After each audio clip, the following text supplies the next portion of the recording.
تا یک هفته پیش بسیاری از ساکنان ولایت سوغد تاجیکستان از وجود دهکده با نام نوگیلم در ناحیه اسفره چندان خبر نداشتند. اما مرافعه اخیر دادگاهی که در آن زنی 71 ساله و کلین حامله‌اش به قصد جهاد ایبدار شدند جامعه ولایت را شوک کرد. مردم از یکدیگر میپرسند که این عائله عبارت از 27 نفر چی درد داشت که عزم سوریه کرد. زمیرخان نصرالدینова عروس خانواده نصرالدینov هاست، همان خانواده که 27 عضوش برای به نام جهاد راه سوریه را پیش گرفت. زمیرخان با آنها نرفت، در وطن ماند. شوهرش صادرخان نصرالدینov در سوریه است. وی تیر ماه سال گذشته به آنجا رفته است. زمیرخان حامله بود و حالا کودک نوزادش روی پدری خود را ندیده است. این زنی جوان از یک سو از جدا ماندن از شوهرش دلخون است، از طرف دیگر از انگشت نما شدن خانواده شوهرش. زمیرخان نصرالدینova زنی خانشین است و چون بسیار دختران دهات تاجیکستان بعد ختم مکتب از ادامه تحصیل دور مانده زندگی کودکانش را با هنر دوزندگی تأمین میکند. به او مادر و برادرش یاری میرسانند. در چشمان صفراخان عارفا و مادر زمیرخان اندوه نقش بسته است. او میگوید آخه من این دختری منم دو بچه که اینجا شده است. منم آخر میخواهم که همون پیشی داداشن کلان شود. آخر من نشونویده خفه شدم اکو چا کنم دست من چی نبید. 27 عضو عائله نصرالدینov ها سال گذشته در مرز ترکیه با سوریه پراکنده شد. 18 نفر به آن سوی مرز گذشت.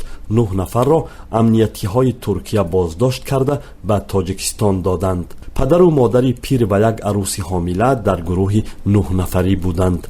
تقدیر آنهایی که به سوریه گذشتند از جمله شوهر زمیرخان معلوم نیست. گفته می شود که مردان عائله را برادر آنها که در روسیه مهاجر بود برای رفتن به سوریه ترغیب کرده است. زنها از پس همسران خود مجبوراً به راه برآمدند. تنها بخت زمیرخان بلندی کرده از این سفری پرخطر دست کشید. هفته قبل دادگاه ولایت سوغد 7 عضو عائله نصرالدینov ها از جماعت نوگیلم اسفره را به شمول مولوده نصرالدینova 71 ساله با جرم قصد جهاد در سوریه از 12 تا 17 سال به زندان محکوم کرد. به دنبال این دادگاه شهر خوجند در مرافعه نوبتی ساکن دیگری مرکز این جماعت عمر خوجه رحمتوی 31 ساله را نیز با جرم همسان 7 سال جزای حبس تعیین کرد.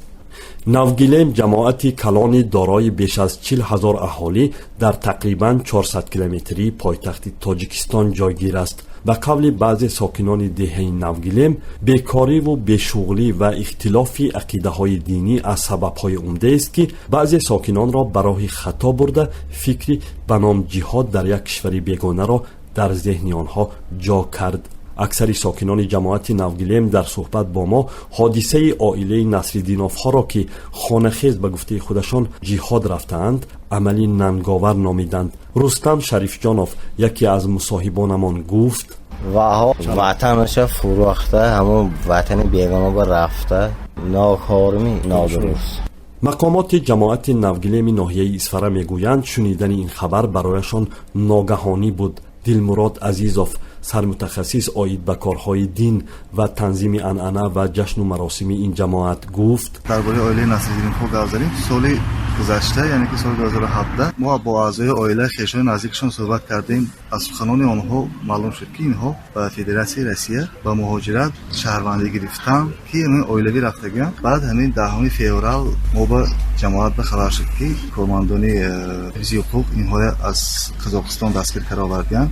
معلوم شد که اینها نیتی به دولت سوریه یعنی که به همون به نیتی جهاد و دولت اسلامی همراه شدنی بودند. به گفته مصاحب ما در 3 سال اخیر این بار اول است که ساکنان جماعت نوگیلم اسفره با جرم قصد جهاد در سوریه دستگیر و زندانی شدند.